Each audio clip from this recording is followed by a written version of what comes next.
Sahana vavatu, sahanau bhunaktu, sahaviryankaravavahe, tejasvinavadhitamastu, ma vidvishavahe. Om Shanti Shanti Shanti. Chapter 6 has started out by answering the question, and it's continuing to answer the question, who is that one that is an ideal candidate for meditation? We haven't answered what meditation even means yet. We're answering who is that one who is living the right kind of life, who is a perfect or a perfected yogi, a karma yogi, one who is dedicated to the truth, one who is committed, the one who does what needs to be done. What do they know? And we saw yesterday that if there is one defining attribute that they understand or by which they carry themselves, is lift yourself up by yourself. Uplift yourself by yourself. And this is a wonderful verse because it says that Lord Krishna says, hey, I gave you this body, I gave you this mind, and you alone have the capacity to truly uplift it for yourself. It's not others' responsibility to uplift you. It is your responsibility to uplift yourself. And this is a big step of maturity in one's journey. It's no longer about the world needs to make me happy. People need to kind of satisfy my fancies. The environment needs to change. Less of that manipulating the world, manipulating the environment, manipulating others, all for the sake of satisfying either of those two conditions. Things always have to be my way, or they have to be more than I expected. And yet we got two more. Things can be less than I expected, and things can be opposite to what I expected. And these four are really the essence of what an equanimous mind is, samatvam, the one who enjoys equanimity anywhere, at the airport, going home, on the road, anywhere. These four are the realities. Something can happen totally opposite than you wanted. Someone can die tomorrow that is very close to you. Someone can say, I'm sorry, and you never expected that. And they surprise you. So this is the reality. And what kind of values does this yogi carry? And we started out, in other words, what makes this yogi who is intelligent, who is discerning, what makes them capable of discerning the realities, of discerning the truth? And we started out by saying from, it's actually coming from chapter 13, one of the 20 values. And I'm not going to go through all 20 values. I'm just going to share some. And we mentioned things like lack of conceit. In other words, absence of excessive pride for having attained something, for having gone to some major event, or having some long list of qualifications. And this kind of shuts down the person, because we pick up others when they're coming from this place of some kind of an agenda for you, and you cannot be yourself. And you know what the feeling is like when you're just trying to be yourself, but it's not possible for some reason, and you just want to say, can this person just be my friend? Right? I don't want to play this game of I'm higher, you're lower. I just want to be with you right here, let's talk. And this is the truth. But we also said that in some cultures, there is a certain relationship that it's like that, where someone is in a societal position, and you're in a societal position, And based on the context, maybe at work, there is this whole, right, hierarchy. And so you have to also bring that in. That's also a possibility. And we said that another a feature of this yogi is, we said, adambhitvam. And this is absence of having a facade. So again, I said a facade sometimes is necessary. For example, if you're getting a new job, right? Or you want to talk to someone, you need to compose yourself naturally. You need to kind of put up a certain face to get the job done. But then the mistake comes when we take this face all the time, right? With people, with people that we just meet. And while it has a context in some situations, again, it makes you very isolated because nobody can relate to an individual like that who is carrying an inauthentic facade. In other words, it's kind of like this, are you being yourself? Just come back down to earth. Just be yourself. This kind of thing. And I actually met a friend many years, maybe 15 years ago. We met at a business seminar, and I had a very different life back then. I was into business and I was meeting different people. So we had a different outlook on life. And he was very handsome, this man. He was one of those ladies' men. And I turned on, but he had this facade thing going on a lot. And I turned on the TV and they had this reality show where two strangers meet and they don't know anything about each other. And now this camera is rolling and I gotta see how the conversation is going. This is kind of thing to watch. And he was on that show. He was on TV. And this lady, she was, and he was just kind of like putting this, ladies' man thing, totally facade-ish, right? And she's just saying, "Oh my God, dude, just get back down to earth. Get real, dude." And he's like, "Okay." And then he puts up this mask, And I thought, "Oh my God, this fella is my friend, and this is who he is, and he hasn't changed for the longest time. That's just how he is." So he's got this, and I met him once in Sydney. I was in Melbourne. And he said he's doing a movie, and what movie are you making? It's Buddha. It's called the Buddha movie. And I thought, wow, this guy is really spiritual. And I go over there, and he's indeed trying to make a movie for Buddha, and he's just talking with these people. There's an actress sitting there, and I'm like, wait, I came to meet you personally. And he's surrounding himself with these actresses just to show how, he's this person who's so important and he's going over to the millionaire over there making deals, to get some funding. And I'm just waiting here, stuck with this actress who I have no interest in talking to because I came to see him. And she's, all this basically 2 millimeters of makeup I could see on her face. And we go outside, have a little drink, and another actress comes over, and she turns out to be a porn star. And he's like, we don't need a porn star in a Buddha movie, right? And and he's not even kind of engaging. And she sits down, and he gets up, and he makes another deal over there. Now he leaves me with the porn star.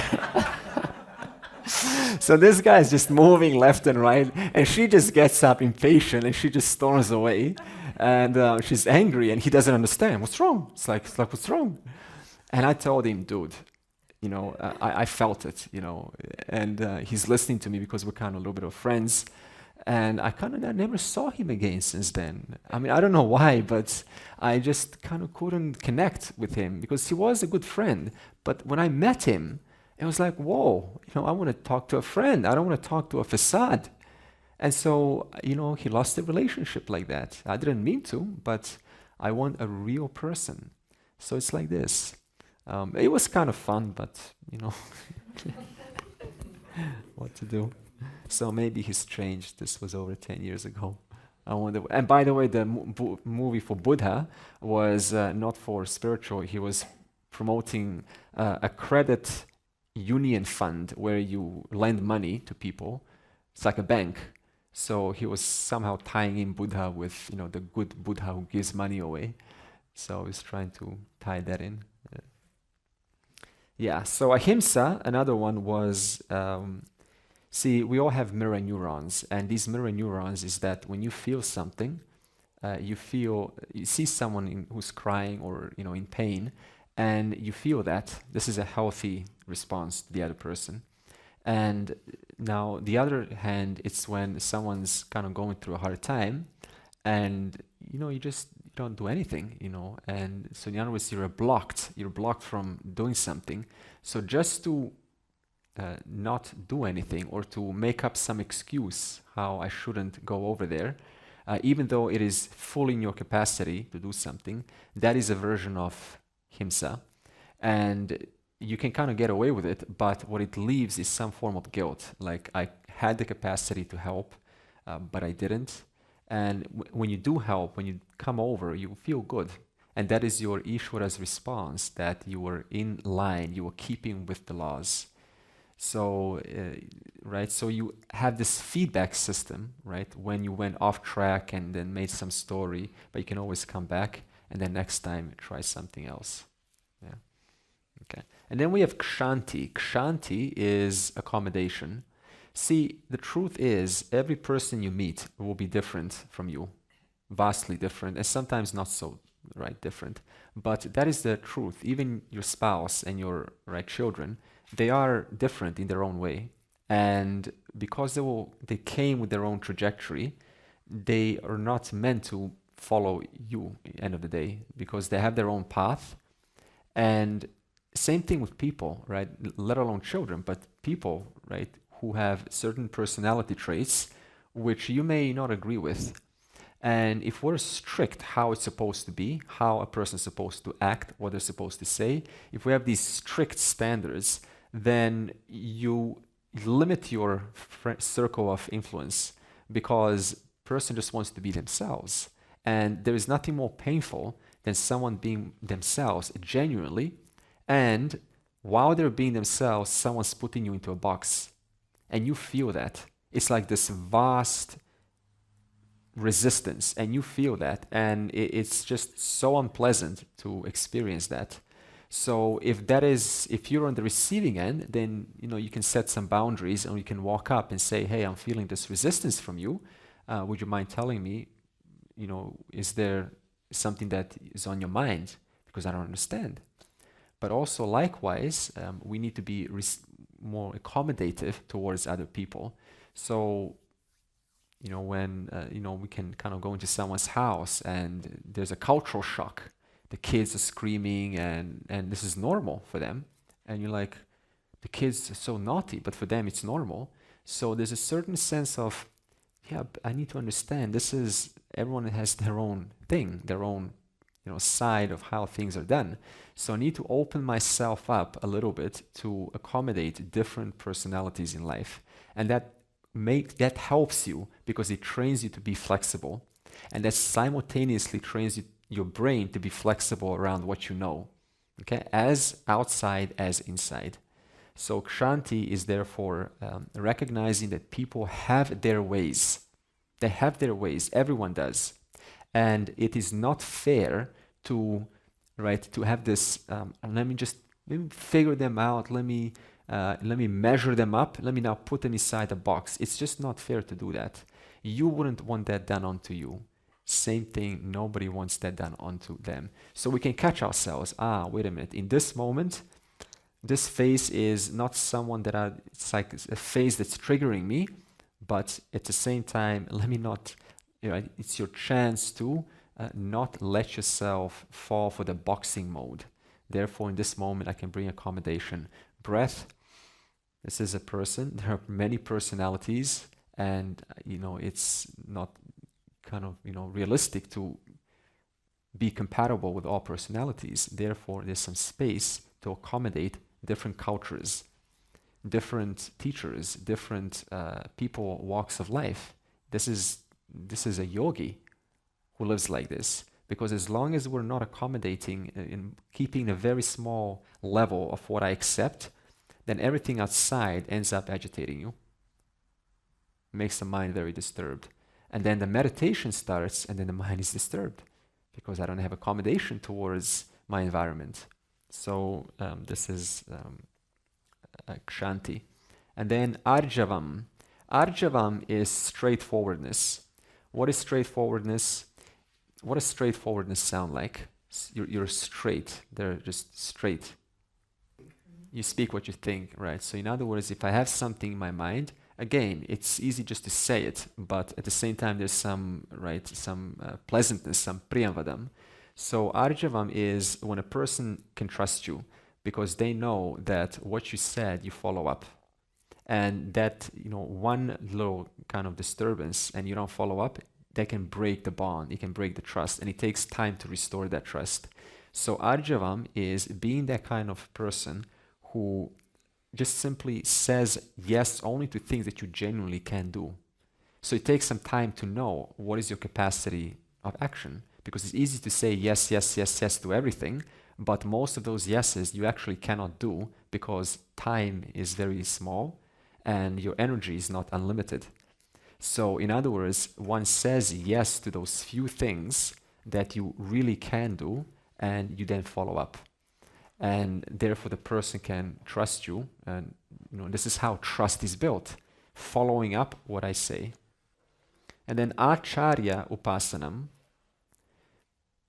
See, knowledge takes time to transfer.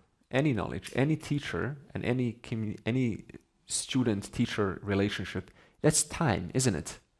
Whether it's online, whether it's like this, that's time involvement.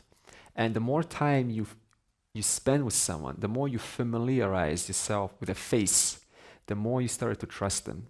And of course, right, they also show themselves because we're like an open book. So the more we spend time with the teacher, with one teacher or another, the more you are comfortable with what they're saying, and you allow yourself for them to actually transform you. The only reason why I'm doing this is not because I'm doing this. It's because I trust my teachers.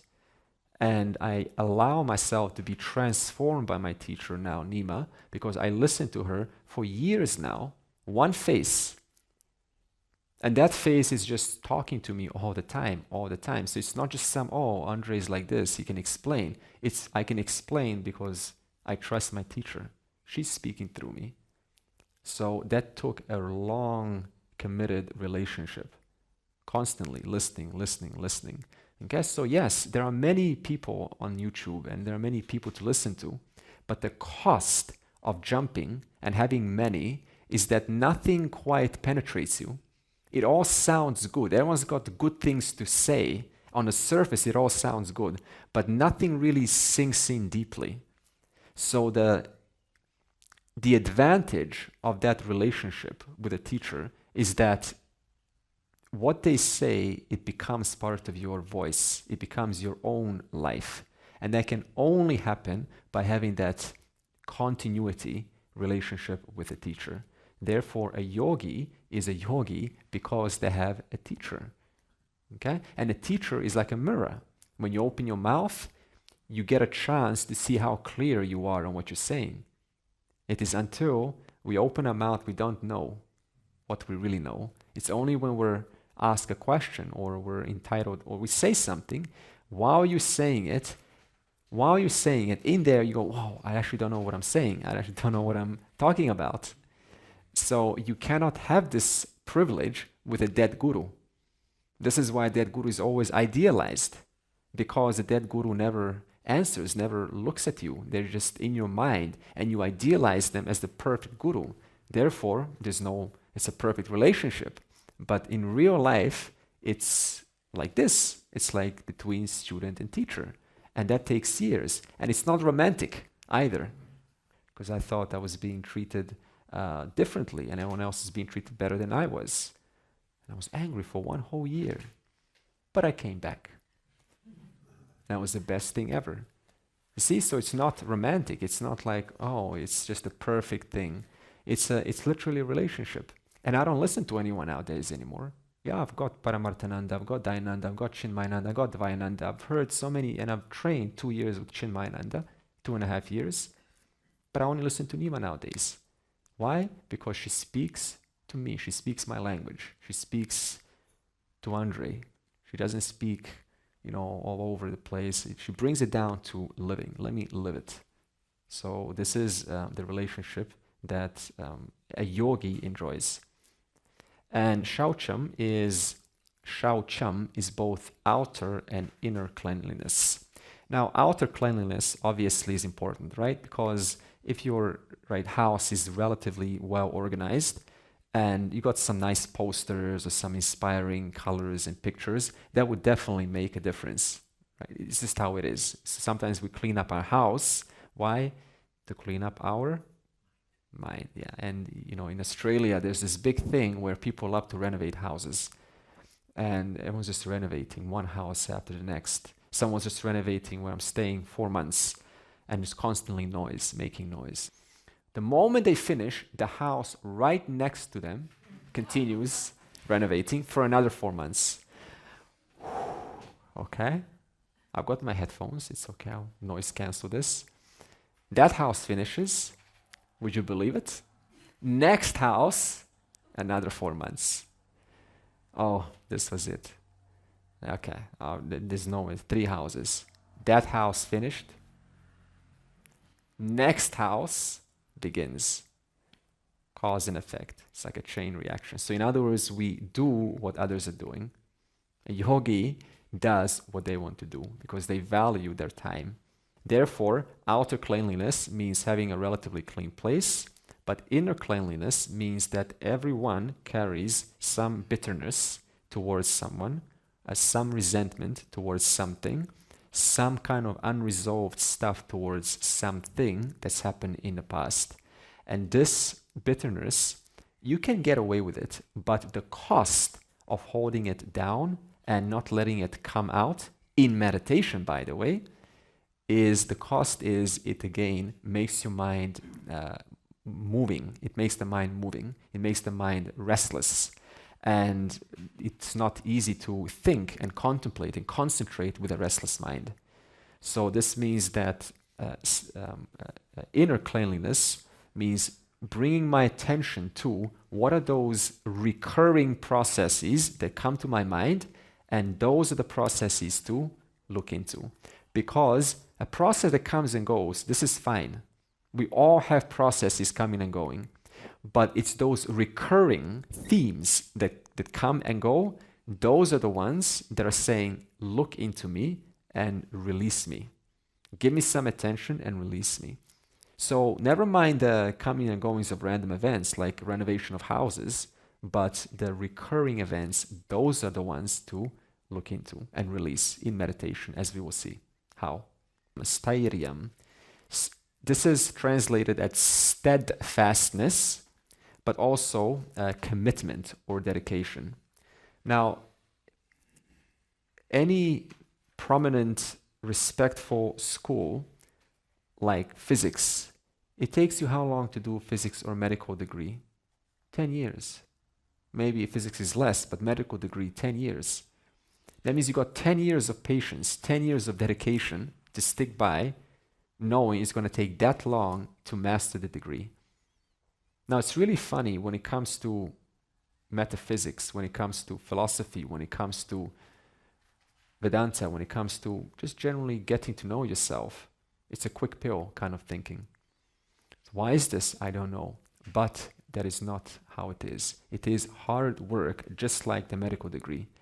I said a couple of sessions ago, every 10 years, every 5 years, plus minus, is when you have those real changes show up from 5 years ago. So this means it's consistent and never-ending work. In Japan, we call it Kaizen. Kaizen means constant and never-ending growth. That means every day finding something little and saying, what little can I do today to become better? What little can I release? What little can I do to connect to the presence of Ishvara? So therefore, the person is involved, and they're involved because learning is not linear. Sometimes you listen to 5 sessions, no progress. And then on the 6th session, progress. And then a 7th session, a little bit. Learning is not linear. It's not like this. It's basically like this, and then like that, and then like down, and then like that. That's learning. But there is an incline, a very slow incline. So for this reason, It makes no sense to listen one time. It's a long-term relationship. And how does one develop a long-term relationship? By knowing the benefits. What makes you not commit? What makes you not commit? I heard once when I was 17, and this changed my life. What makes a person continue a trajectory of something that is hard and important? That path is called shreyaha, something that is important but it's hard to do. And what is it, that one that sticks to the easy path, preyaha, that is easy, quick, gives instant gratification? What's the difference? The one who doesn't stick to what needs to be done, they think about the process. Oh, I need to wake up. Oh, I need to put my shoes on. And then I need to open the door. And then I need to come down the stairs. And then I need to take my first jog step. And then I need to go uphill. They're thinking about the process. And therefore, they give up. If you think about the process, commitment becomes very hard. The other person who's able to commit and jog and exercise morning after morning, what is their thought process? They're thinking about the advantage. What is the benefit of doing this? How better will I be by doing this? How much more healthy will I be as a result of this? How much more energy will I have by doing this process? So their focus is on the benefit. And that's what causes persistence, in other words, dedication and commitment. Therefore, process, I stop. Benefit, I most likely, not always, but most likely, I will continue this trajectory.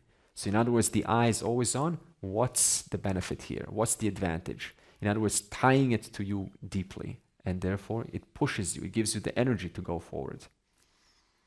Okay, and then Atma Vinigraha, which just means self-mastery. So everything we just covered basically is self-mastery. Okay, and now you want to know, well, what is the benefit? What's the outcome of this self-mastery? So this karma yogi who's exercising these qualities, what is it that what is it that they enjoy? Verse 7, Jitat manaf prashantasya paramatma samahitaha shitoshna sukhadukkeshu tathamana pamanayoho. What it says is the person who enjoys mastery over the mind, that one has become prashanta, in other words, cheerful. So see, we often think of a wise person as someone that's serious and they're kind of, equanimous towards everything. They don't respond to anything.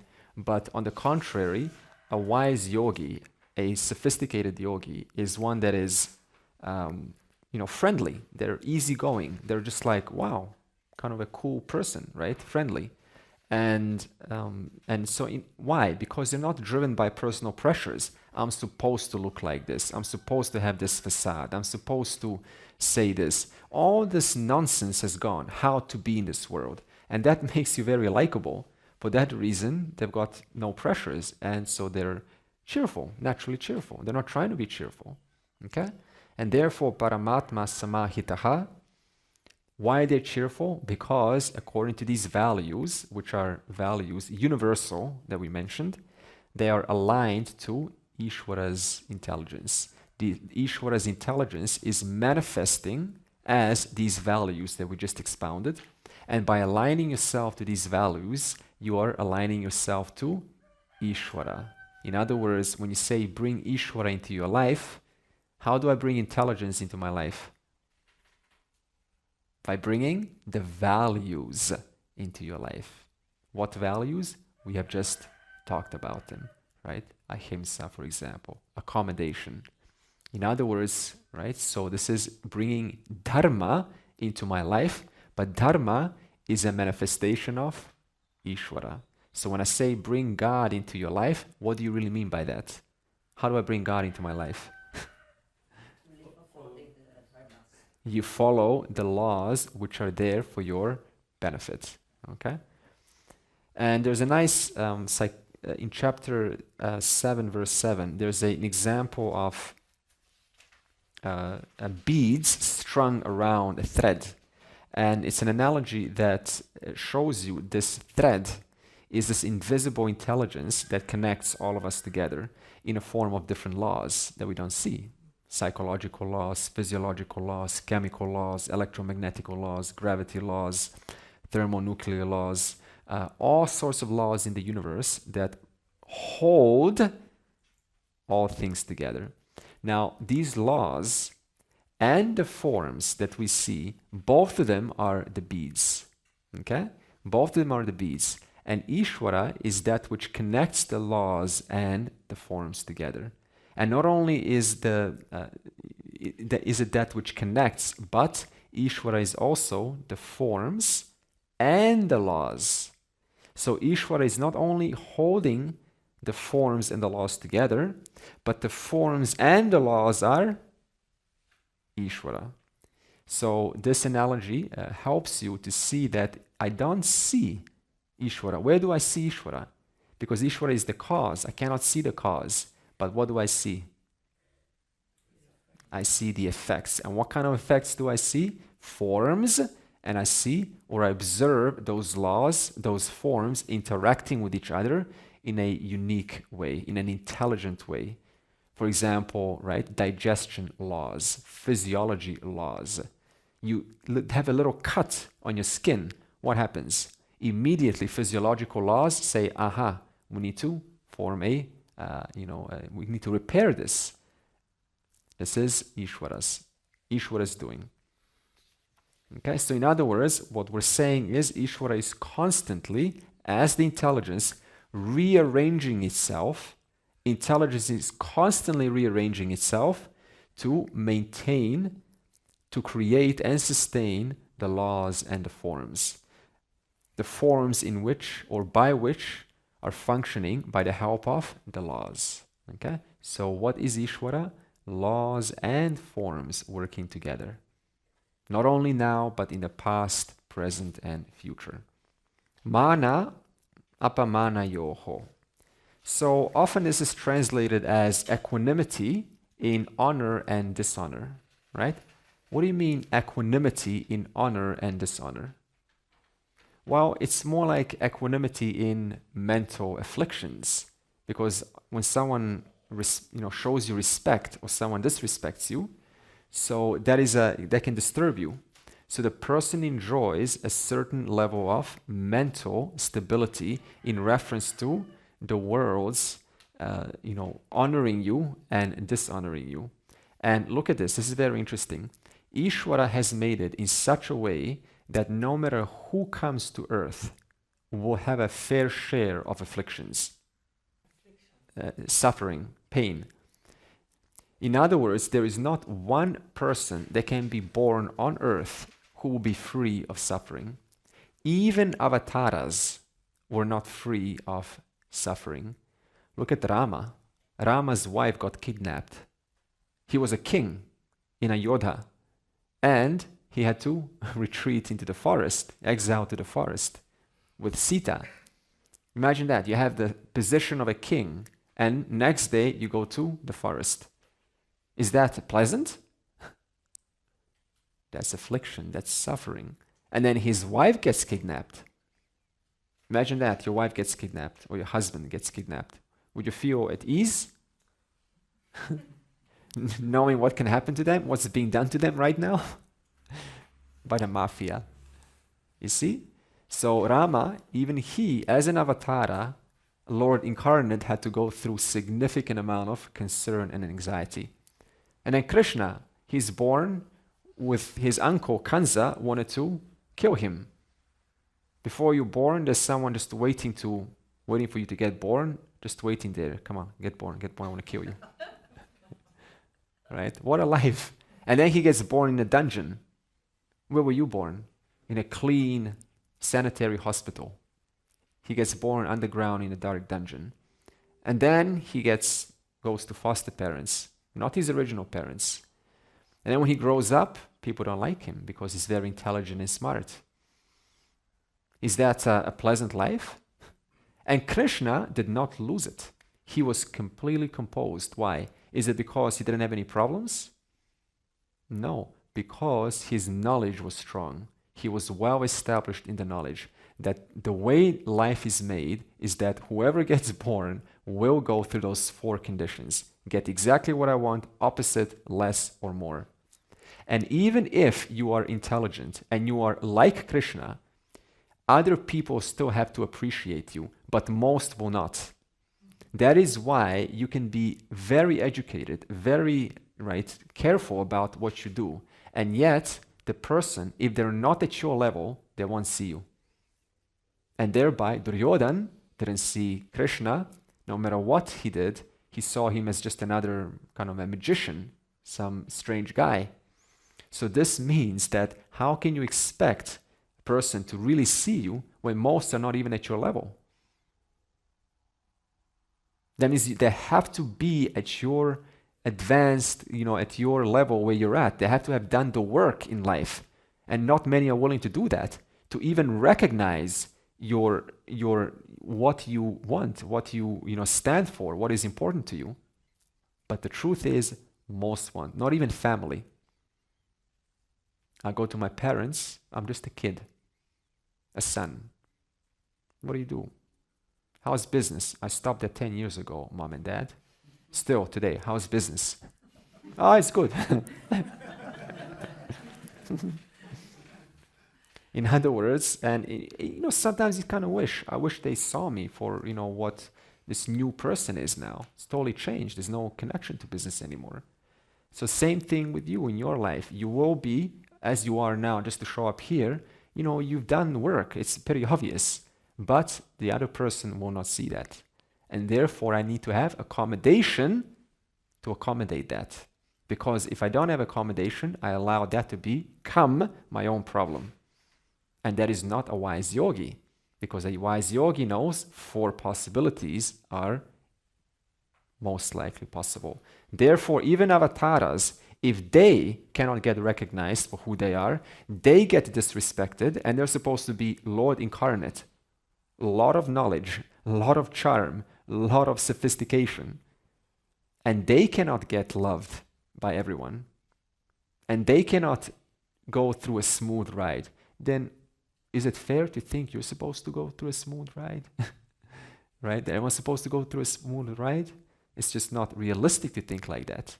That's how earth is set up. Anyone who gets born on earth comes with punyam and papam. That means I come with a fair share of things that will become pleasant in my life, but equal 50% things that will be not so pleasant.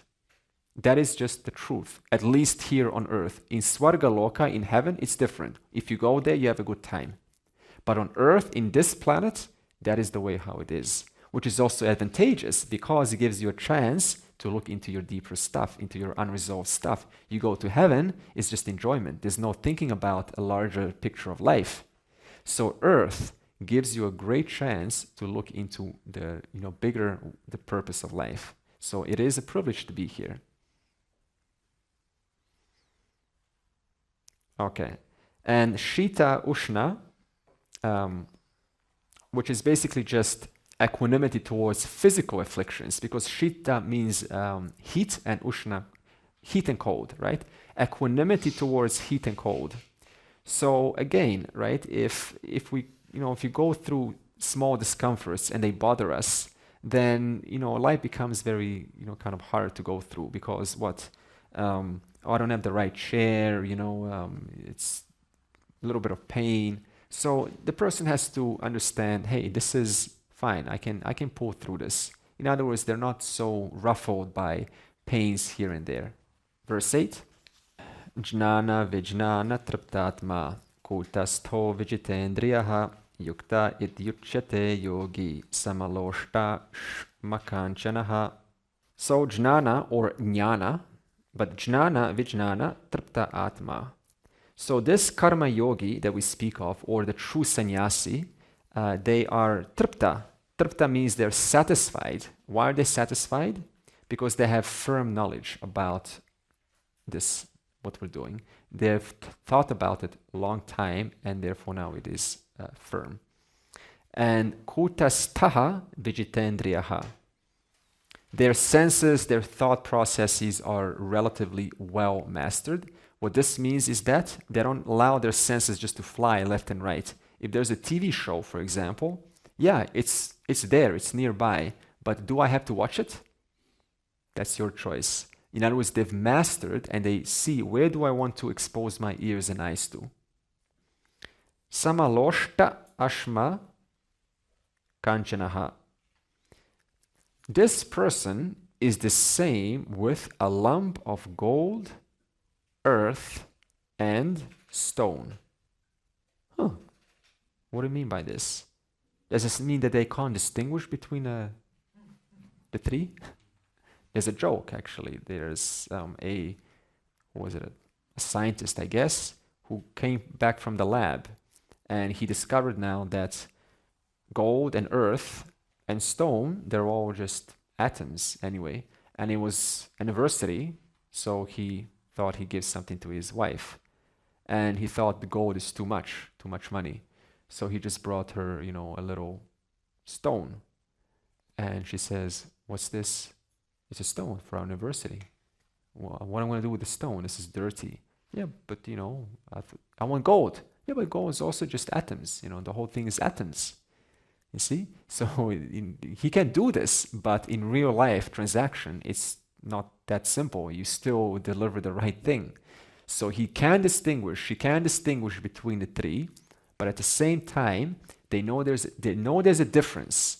But the yogi also know where's the sameness. Where's the sameness between the earth, the rock, and the gold? In a substrate. Okay, one back before that. Concept, good. In other words, the stone, rock, and gold, they all reduce into concepts. So this means I can keep the differences and I can deal with the differences the way they're meant to be dealt with. But a yogi also understands where is the commonality in all of them. So in this sense, they don't stay away from forms. Forms are not here to hurt you. Why are you going to stay away from concepts? They're all concepts after all. Nevertheless, it's in other words, you don't create this space between form and concept, because a form is concept. That means I don't have to stay away from forms. Okay? Therefore, the yogi enjoys differences, but they also recognize the sameness. So you don't have to collapse the world into one big clump of consciousness, by the way. Differences are differences. Sameness is sameness. And they don't contradict each other. We've seen how in Kena Upanishad. Okay, and then what kind of person is capable of meditating? Verse 9. Suhran mitrar yudasina madhyasthad veshya bandhushu sadhushvapi cha papeshu samabuddhir vishishyate. See, in verse 9, it's very easy to love those who we are close with and get along with those who we are close with. But where it becomes harder is those who you don't get along with so much for whatever reason. And what happens is this can add up into grudges, a different kind of resentments and bitterness in the mind. So if I have all of these figures that I get triggered by, then you think, oh, it's fine, I get triggered once in a while, I'll just stay away from them. But it's very hard to do that because you're always around people. And every time we get triggered, they add up in our mind as resentments and grudges. And that can, again, pull you down a little bit. So the yogi enjoys equanimity in reference to 4 kinds of characters that come into your life. And what are they? Friend. Now, what kind of friend? What is a friend? Well, a friend has gradations. Because sometimes when a friend, suppose one friend comes to another and says, oh, I just broke up. Oh, I broke up. It's terrible. And the other friend says, get over it. You'll find someone better. Wasn't the right thing for you. So it's dismissive, right? But there's another kind of friend who will listen and will give a different kind of suggestion, okay? So there's gradations of friends. We're not saying which one, but there is every friend is there, a friend, but the yogi has equanimity because, they understand everyone's got personalities. And then suhrt. This is someone who's more evolved than just a friend. They have this, this dutiful ethic about them. For example, they can be a friend and they don't want much from you. They just want to show up. They enjoy their time. They do what is to be done and leave. Or suhrat can also be the one who stops over and fixes your car tire. Right? You say, wow, what a kind person. And you're thanking them, thank you. And they're like, no, don't worry about it. For them, it's just a duty. It is to be done. It's got nothing to do with me. It's the right thing to do. They're not even going to think about it, and goes on their way. This is a suhrat. This is a slightly more evolved mind. And then we have Ari. Ari is an enemy. Now, who is an enemy? Well, there are different kinds of enemies. Someone who disagrees with you could be an enemy, like disagrees everything you say. It could be someone that you're not getting along with. Someone that wants to hurt you or defame you or physically damage your property. And these ones become harder to deal with because they can kind of really get, underneath your skin. And it's, very hard to have equanimity towards these. However, the thing about this is not to generalize, because when you color the person and you put a label onto them, you don't help yourself. You make it just more intense in your own mind. So the first thing to take note is, am I generalizing, and to what extent am I generalizing this individual? How much more of a monster am I making them in my mind? So rather than turn him into a monster, one could instead look at the facts. What exactly are they, specifically doing that I don't agree with? So one has to get specific. The less specific, we tend to get more generalized. And the more generalized, we start to include more essence of the person, right? Suppose they just, like on the road, they just do something dangerous, and then you generalize. This person means they're a dangerous person to be with. Okay? In other words, we need to get specific. What is it specifically that has triggered me or that I don't like? And that way you keep perspective. That way you keep with vyavaharika. If I don't do that, I go back into pratibhasika. Okay? And what if someone is trying to actively hurt you? This is even more challenging. And I thought about this and I didn't know what to do. About like, how do I even answer this question? But my own teacher suggested something, and I feel it's just a wonderful answer. And she says, if someone is actively trying to hurt you and there's nothing you can do about it, she said, pray for them. Pray for them. Why?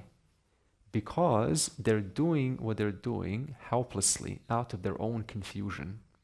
They can't help themselves. When you pray for them, you increase the chance of them coming back to their senses. Because when you pray, you actually affect the other person, especially when they're directly connected or directly, influencing you. And I thought, wow, so I can pray for those who are actively trying to hurt me. What do I say during a prayer? Well, may Lord give them the knowledge, the right conduct, so they can wake up and recognize that what they're doing is unfair, what they're doing is hurtful, and it's hurting them. May they gain the clarity that what they're doing is hurting them. And I thought that was a wonderful way to deal with this, because it's converting your helplessness into some action. Okay? And the other thing about an enemy is not to take it personally. And the reason why is because, as I said, first of all, in the first session, everyone is guided generally by four, right, forces. And the first one is impressions. So we're carrying over impressions from the past. Impressions of, for example, you've got an analytical mind. And not only do you have an analytical mind, but you're carrying an impression for or a preference for certain kind of minds. So if your mind is slow and it needs to think slowly, and someone's annoyed with you, then that could be because of their impression to think fast. So this means I have to, right, accommodate that kind of personality. I can't take it personally because they just think fast. Another reason or another factor that can influence is as I said, limited information. Limited information, everyone is under the spell of, and by ignoring the fact that this person doesn't have all the facts, then you can take it on personally. But if I bring the fact that this person doesn't know all the facts, then I understand where they're coming from. You understand? In other words, I gain more understanding that this person is helplessly doing this because they don't have the full picture of my situation or my, whatever, my child or my spouse or my business or whatever it is. And then you come to see, wow, and I can also make the same mistake towards other people. I can act out of my own ignorance about them and I can hurt them unintentionally, and yet I'm totally convinced that I'm doing the right thing. Okay? The other factor is environment. Environment plays a huge part of why people do what they do.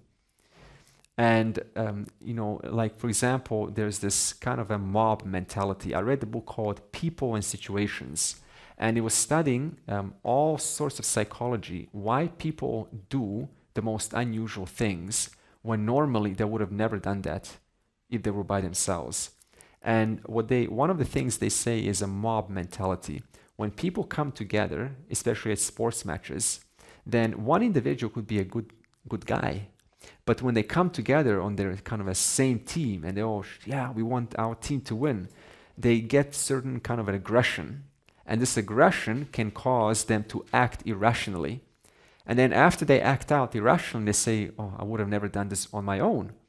And then you look at this person and say, this guy is a total, irrational person. But you're only judging that on the basis of context. That's not how they are all the time. Same thing in any situation. Your close loved one may act irrationally, or even you may act irrationally in a certain environment. But on a different kind of environment, you would have never acted like that. Environment plays a huge impact on why people act the way they act. And if I take this out, then if someone does something inappropriate in one environment, it's very easy to generalize that's how that person is. And yet, it's probably the first time they've ever done it for the last 10 years. And then we have aversions and attractions. Everyone comes with certain hatred or just displeasure. I don't like that. I just don't. It's just not my thing. It's just not my thing what you're talking about now. And others have, I just innocently feel pulled towards this. So we all have this innocent, helpless magnetism towards something, and kind of a conscious, mindful, and sometimes not so mindful. It's not for me, just not for me. This is not for me. Okay, we call this likes and dislikes. And everyone is under the spell of likes and dislikes, more or less. And thereby, you will also be under the spotlight of somebody else's likes and dislikes. For this reason, it is not, I should not take it so personally. Andre, the likes and dislikes, you said it's personal, it's bound to your personality, but are you born with it? That you have, is it in the mind? Is it that you take with maybe through reincarnation, or that you are born with likes and dislikes because it's different for everyone? You both carry over some impressions. For example, you carry over an impression for having a mechanical mind. Okay? Now, if you have, and some people get born with an artistic mind. So the one who gets born with an artistic mind, that's going to convert as a dislike when they're exposed to mechanical things. And the one with a mechanical mind they're born with, when you show them artistic things, that's going to naturally trigger a dislike for artistic things. So it can be a contributing factor, carry over these impressions, but mostly they're also formed in this life. Okay, so the mind is not the same for everyone on the moment that you are born. Of course, it's different for everyone because you're a product of many causes and many experiences, and every in fact, this life. Let's just take this life, right? We're all different, and now suppose we all die, then how many of us get born next life? We're going to be all different again. So what we have learned earlier, that you have your brain and you have your mind, it's colored by different lives or different experience. So it's not, it's for everyone. Good. So for example, I'll give you a tangible example. So suppose you're born with empathy, right? You want to give, and you care about other people's, pleasure and their delights, and you just keep on giving. So you came with that impression to give, and you keep on giving, but it overrides your own ability to say, what do I need here? So the person keeps forgetting their own needs, and eventually they form an aversion towards giving because it gave them so much pain. So therefore now you're born with a good impression of a liking for giving, and in this life you've also now developed a dislike for giving, and that takes over into the next life. So again, it's just a constant mixture of both this life and carryover. Okay, and then Madhyastha, so Ari, that's enemy, and then Madhyastha is mediator, an arbitrator. Now this is very interesting because sometimes if you're in a dispute with somebody else, suppose the mediator or the judge makes a favor against you. For example, there's a divorce, and they say, they will have the kids and you're not going to have the kids. And what it's saying is that I have no right to, it's up to you, but a mediator one just make the decision based on the facts. Now, what it's saying here, a yogi doesn't have kind of a disturbed mind about that, because it could have gone any way. And there's a nice story in the scriptures where Mandana Mishra from Purva Mimamsa, where you do rituals to go to heaven, and he was having it on the banks of Varanasi discussions with Adi Shankar, and Adi Shankar said that the purpose of life is to reconcile your relationship, to understand your oneness with Ishvara. And Mandana Mishra said the purpose of life is to do good deeds and go to heaven, right? To do a lot of rituals and go to heaven. And they said, let's have a debate, but our mediator will be my wife, Mandana Mishra's wife, Ubhaya Bharati. And she was a very smart woman. So she said, okay, I'm just going to watch and I'm going to let myself be convinced who is more persuasive here. I'm just going to be equanimous towards both. If Mandana Mishra, my husband, loses, then he will have to divorce me and he would have to take on sannyas, the ochre robe. If Adi Shankara loses, he would have to give up his sannyas and get married. So the stakes are huge, right? And now they began discussing, and the debates went on for days. And she was just listening, and both of them were, reasonable and providing the best of they could, because they know the stakes are so high, and there's no way I'm going to get kind of married, and I'm not going to divorce my wife. And end of the discussion, she said, "Okay, I've heard enough. I have to say that Adi Shankara is more convincing. She is the wife of a husband." Now, do you think the husband, Mandana Mishra, was angry towards her? No, not only did she have so much objectivity about what is to be done, that she didn't allow her feelings to be attached to her husband and biased towards him. She just says, I'm going to objectively listen to the facts. This is not about me, about my husband or Adi Shankara. This is about what makes sense. And she said, Adi Shankara makes sense. Therefore, Mandana Mishra divorced her. And he didn't have any resentment towards the judge. Yeah, so this is objectivity, but also an equanimous mind. So you can see, even if they're from a different school, how sophisticated a yogi's mind is to be able to go through this kind of experience. Okay, so the next verse will ask who enjoys a relatively quiet mind and who is able to meditate without struggle. Okay, so we're kind of talking about that already, so the next verse will expand upon that. So verse 10, Yogi yunjita satatam atmanam rahasi stitaha ekaki yatachit atma nirashira parigrahaha. All of these prior attitudes have contributed to a relatively mature mind. And that kind of mind is now almost ready for meditation.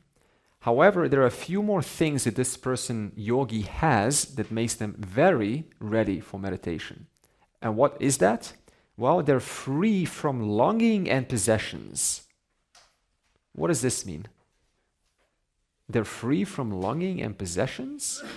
Well, I mean, without desires, you're born with three powers. Kriya Shakti, Icha Shakti, Jnana Shakti. You're born to desire. You cannot get rid of your desires. Maybe if we add one more word, free of desires which are not keeping in line with what is it that I want in life. In other words, those desires that are robbing me of my time in reference to what I'm seeking, which is called binding desires. So, good answer. Okay. So therefore, in other words, no object preoccupies the mind for too long. Objects are objects. Girlfriend, boyfriend, son, daughter, grandfather, grandpa, grandma, wife, husband is just that. It is, a wonderful thing to have, but at the same time, it doesn't preoccupy the mind of the individual. And I understand because I do visit a lot of families, and it's, I hardly see this sort of, it's very hard to see where the husband and wife can enjoy their own independence. Usually they're like this. Wherever the husband goes, the wife is there. Wherever the wife goes, come over with me, husband. I'm like, okay, that's fine, but have you lost, your individuality is also there. So this is also relatively important. Okay? And thus, yogi yunjita satatam atmanam rahasi stitaha. So, it's very simple. So, remaining alone in a quiet place, what happens? I connect my mind to the object of meditation. So now we're going into what is meditation. Remaining alone in a quiet place. Okay, this much I know. But then the next part, connecting my mind. So now we know it is in reference to the mind. So I will use my mind in meditation to the object of meditation. What is the object of meditation? And in classical, normal meditation, we think thoughtlessness. And yet Vedanta has a totally different definition of meditation. And Vedanta's definition is Saguna Brahma Vishaya. In other words, Saguna Brahma is Ishvara, that means Brahman with attributes, which is Ishvara, that means intelligence. Saguna Brahma Vishaya, Vishaya means subject matter. Manasa Vyaparaha. In other words, what does the mind, Vyaparaha, what does the mind do in reference to meditation? The mind does or thinks about the subject matter related to Saguna Brahma. What could this mean? We will see this next time.